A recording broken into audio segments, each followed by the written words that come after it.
must-watch news station in the CSRA, News Channel 6. The live Viper 6 Skyview Network, sponsored by Terry Lambert Hyundai.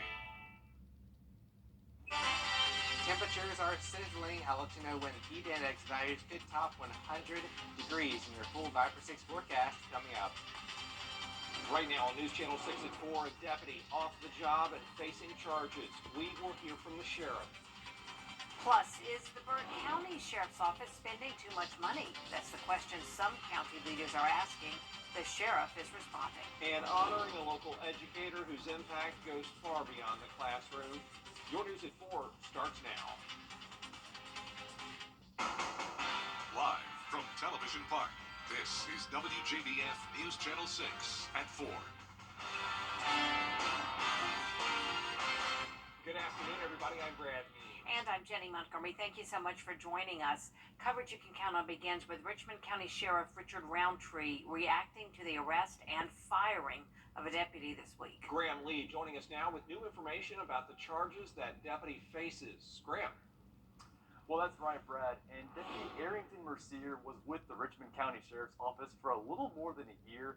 But this morning, Sheriff Roundtree told us that Mercier was caught with synthetic marijuana over the weekend and has been relieved of his duties. According to the sheriff, Mercier was caught on camera leaving his assigned workstation at the Charles B. Webster Detention Center. He then removed an inmate from his cell and both entered a utility closet where an unknown object was exchanged. After investigation, Mercier and the inmate were charged with possession of Schedule I narcotics with intent to distribute and conspiracy to distribute. Mercier was also charged with violation of oath as a public officer. We have since learned that individuals have been paid well over $2,000 per drop to bring contraband into our jail. Unfortunately for some, that temptation is so great that it overwhelms their oath that they took to uphold justice. Roundtree says the situation is out of the ordinary considering the long hiring process. Meanwhile, Mercier remains in the Webster Detention Center, and the sheriff says more charges and arrests could be upcoming. Brett? Graham Lee tonight, thank you. There's a push to give a popular Augusta attraction a new name. For 36 years, the public has enjoyed visiting Riverwalk Park. Well, now some commissioners want to honor those who made it happen. They're scheduled to vote Thursday to rename the park for former Mayor Ed McIntyre, who planned the building of the whole thing, and former Mayor Charles Devaney, who was in office when it was constructed. Mayor McIntyre and Mayor Devaney were both great mayors here in the seat. They had a vision for the riverfront, and if we have an opportunity to honor them by putting their names on Riverwalk Park, let's do it. Both leaders do come with a bit of baggage. McIntyre was indicted while he was in office and served time in federal prison. Devaney came under heavy criticism for bringing Augusta to near bankruptcy. A new report about projects at the Augusta Entertainment Complex expected to come out today. We're going to tell you what is in that report tonight on News Channel 6 at 10 and 11. It is time now for a first look at More coming up in your full Viper 6 forecast, Brad. All right, Miller, thanks. People around this community mourning the loss of a beloved educator. Augusta University Professor Emeritus of History Michael Searles died last week, also known as Cowboy Mike. He taught students and the public about the contributions African Americans made to the growth of the American West. There are so many hundreds and thousands of others that he has impacted within the community that have gone on.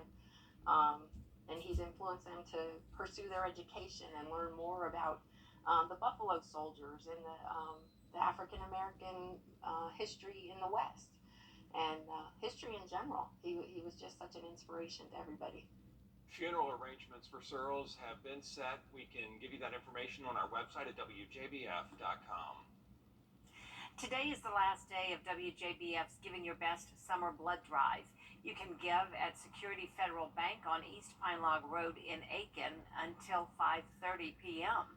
All of the blood donations collected by Shepherd Community Blood Center will help save local lives at 29 hospitals and ambulatory services in the CSRA. One of the things that we do on a monthly basis is different service projects, and we have a lot of employees employees, especially in the Aiken market. We have employees in the Augusta market as well, but our headquarters is here in Aiken, so we have a larger population of employees, and we thought, why not host it here and hopefully encourage some of our employees to come out and donate and help somebody, help save lives. A grand opening is being held tomorrow for Shepherd's new center in Grovetown. It's at noon at the building on Meridian Drive. The center will be open 7 days a week for blood and platelet donations. Walk-ins are welcome, but you can always make an appointment online. And are we already talking about back to school? Yes, we are. The United Way's annual Stuff the Bus campaign kicks off this weekend. They need your help. The event collects school supplies to be donated to local schools. You can drop off your donation here at Television Park Monday through Friday, 9 in the morning until 5 p.m., all the way up until July 27th. Security Federal Banks all over the CSRA, also great drop-off spots. We have all the locations and hours for you to bring those supplies on our website, WJBF.com. Still to come, if your home is damaged during a hailstorm, will your insurance pay? Well, we're going to have information for you to help you get the most out of your coverage as coverage you can count on continues.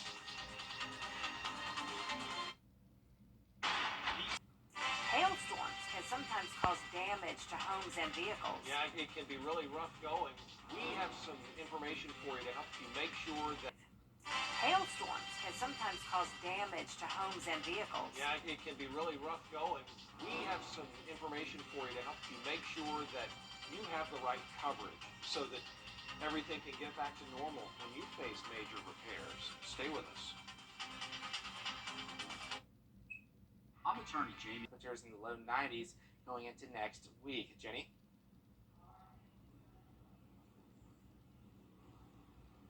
When hail strikes, should you call your insurance company right away? Good question. Diane Lee now with a look at the best way to assess the damage and then how to get the most out of your insurance. As you can see that our roof kind of has steep lines. Priscilla Fair says moving to the upstate from out west was an introduction to the power of a true hailstorm. It was like baseball. It was incredible. It was the novelty, not the thought of damage, that compelled her to take this video last summer. This February, a contractor noticed the problem. We're like really surprised because the roof looked really good. It can be hard for homeowners to see any damage. One clue is when a bunch of these granules wind up at the bottom of your gutter. But that takes a few cycles of hot and cold plus heavy rain. So it's best to wait to get the roof checked out until at least 2 to 3 weeks after a hailstorm.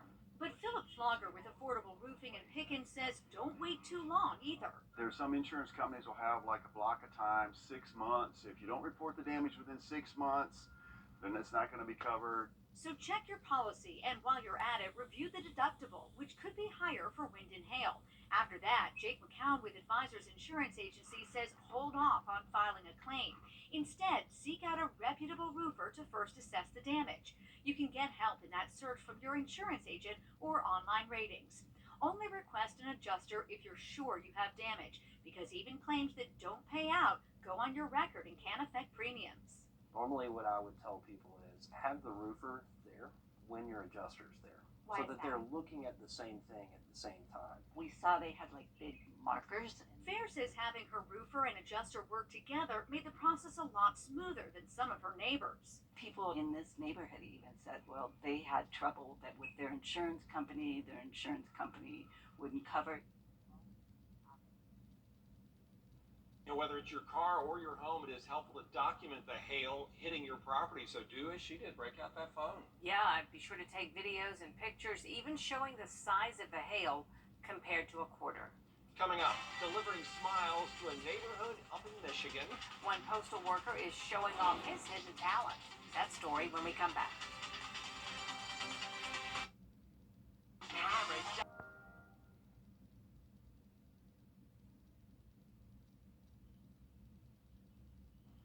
A mailman busts a move while delivering mail when he realizes he's on camera. Hi, you are currently being recorded.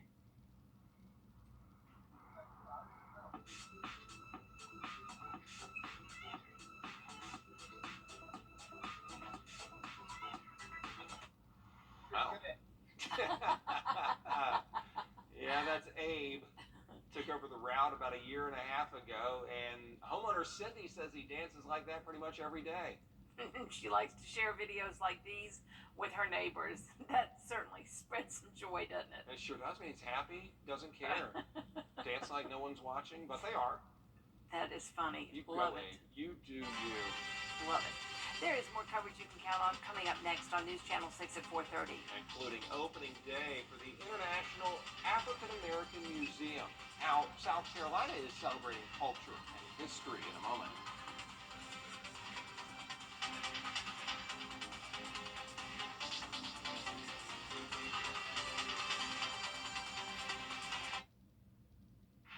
Sponsored by Terry Lambert Hyundai. Well, I'm afraid it's going to be more than your grill that's going to be sizzling over the next couple days, as temperatures will be soaring into the mid-90s with a heat index pushing over 100. A full look at your Viper 6 forecast coming up. Right now on News Channel 6 at 6, a plan to honor former Augusta mayors by renaming a popular Augusta park. Plus, Burke County leaders are concerned the sheriff's office is spending too much money. And the arrest and termination of a Richmond County deputy. As your news at 6 starts now. Live from Television Park, this is WJBF News Channel 6 at 6. Good evening, everyone. I'm Jenny Montgomery. I'm Brad Means. Thanks for joining us. We do appreciate it. Coverage you can count on begins tonight with a push to rename a popular park in Augusta. Some city leaders want to rename Riverwalk for the mayors who helped make it happen.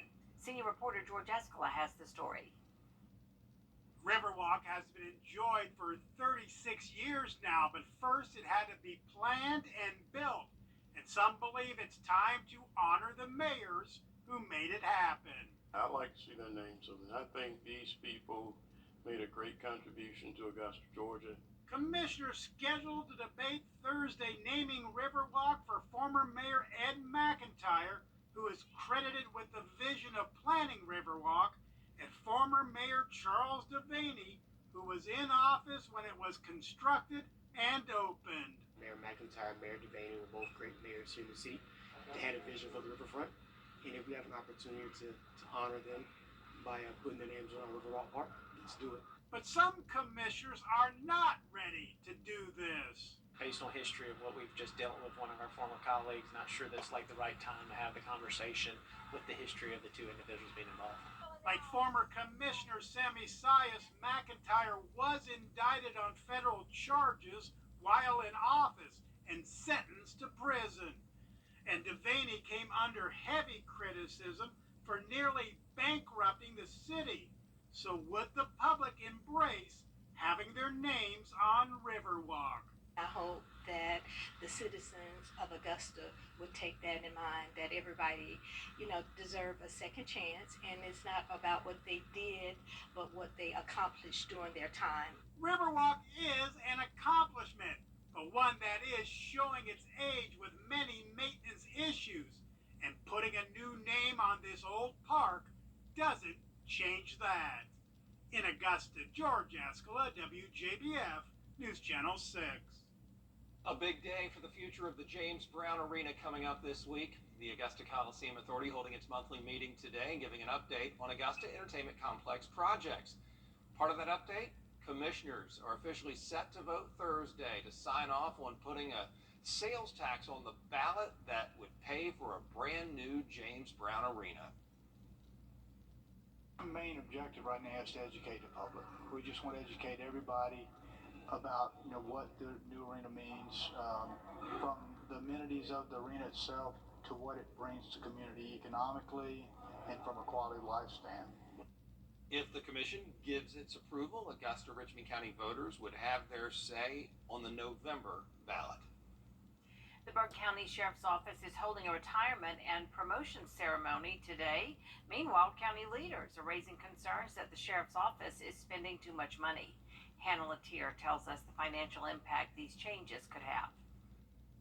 The Burke County Board of Commissioners has been warning the sheriff about the Sheriff's Office spending for months. But Sheriff Alfonso Williams says these new positions and promotions will be good for taxpayers and for the safety of the county. With 3 employees employees retiring, Sheriff Williams says this frees up around $309,000 in the budget. Around $90,000 will go toward the promotion of 20 employees, and the remaining money will go into savings. The other $200,000 of savings is going to go directly to the taxpayers because we've eliminated some positions, realigned some positions, and kind of right-sized the agency for what is needed right now. The agency will now have 3 colonels. Richmond County has 1. We have to do what works for us. We have to realize that we inherited some employees, and we have to make adjustments so that there's not stagnation. There's growth, there's opportunity for advancement, that we're recognizing those persons who have been loyal to us so that we can retain them, because it's much more expensive on the other side to lose them and have to start over. The Board of Commissioners has sent the sheriff several letters over the past couple of months saying if spending continues at its current pace, the sheriff's office will be nearly $1 million over budget by the end of the budget year. But Sheriff Williams says these new positions will save money, help boost employees' careers, and won't take any patrol off the roads. We've used this opportunity to restructure our agency and provide some upward mobility for those folks who are deserving, who have been with us for a while. The Board of Commissioners says if the sheriff's office doesn't decrease spending, there won't be enough money for payroll in September. This budget year ends on September 30th. In Burt County, Hannah Latier, WJBF News Channel 6. It is time now for our first check of the forecast. A hot one for sure as Tim Miller steps in. Tim, it is just really, you said heat index of 100? Forecast all coming up in just a few minutes. Jenny Brand. All right, Tim, thank you. Richmond County Sheriff Richard Roundtree calling a news conference this morning. He talked about the arrest and dismissal of one of his deputies, Graham Lee. Here now with that story. And that's right, Brad. Deputy Arrington Mercier was with the Richmond County Sheriff's Department for just over a year. But this morning, Sheriff Roundtree told us that Mercier was caught with a large amount of marijuana over the weekend and has been relieved of his duties. According to the sheriff, Mercier was caught on camera leaving his assignment workstation at the Charles B. Webster Detention Center. He then removed an inmate from his cell and both entered a utility closet where an unknown object was exchanged. After an investigation, Mercier and the inmate were charged with possession of Schedule I narcotics with intent to distribute and conspiracy to distribute. Mercier was also charged with violation of oath as a public officer. Because we have this conversation during the hiring process. Not only are they interviewed by two interview panels before they get to myself and the 2 chief deputies, which we do a final interview, but we make it clear to every individual that we hire that the inmates are going to try you. They're going to approach you. They're going to try to manipulate you. Now, Mercier is currently in the Webster Detention Center. The investigation is ongoing, and Sheriff Roundtree says more charges and arrests are expected to be made. Brett? All right, thanks a lot. As coverage you can count on continues, everybody. The last day of our Giving Your Best Summer Blood Drive. But blood donations don't have to stop now. We'll let you know about a new donation site when we return.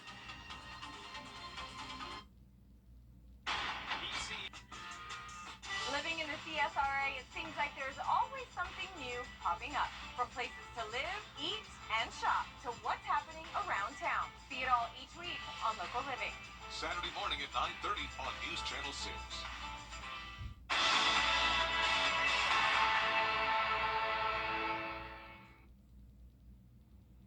Today was the last day of WJBF's Giving Your Best Summer Blood Drive, but it's not too late for you to give the gift of life.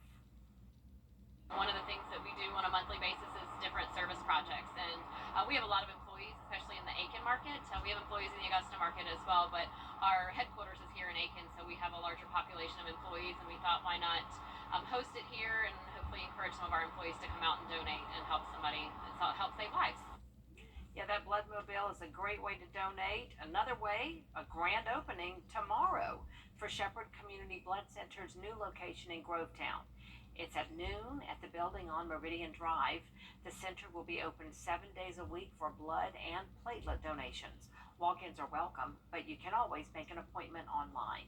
People around the community mourning the loss of a beloved educator. Augusta University Professor Emeritus of History Michael Searles died Friday. He was 80 years old. known as Cowboy Mike. He taught students and the public, anybody, about the contributions of African Americans to the growth of the American West. There are so many hundreds and thousands of others that he has impacted within the community that have gone on, and he's influenced them to pursue their education and learn more about the Buffalo Soldiers and the African American history in the West and history in general. He was just such an inspiration to everybody. We do have information on Cowboy Mike's funeral arrangements on our website, WJBF.com. Tim has stepped over to the desk now with another look at the forecast. Yeah, let's look at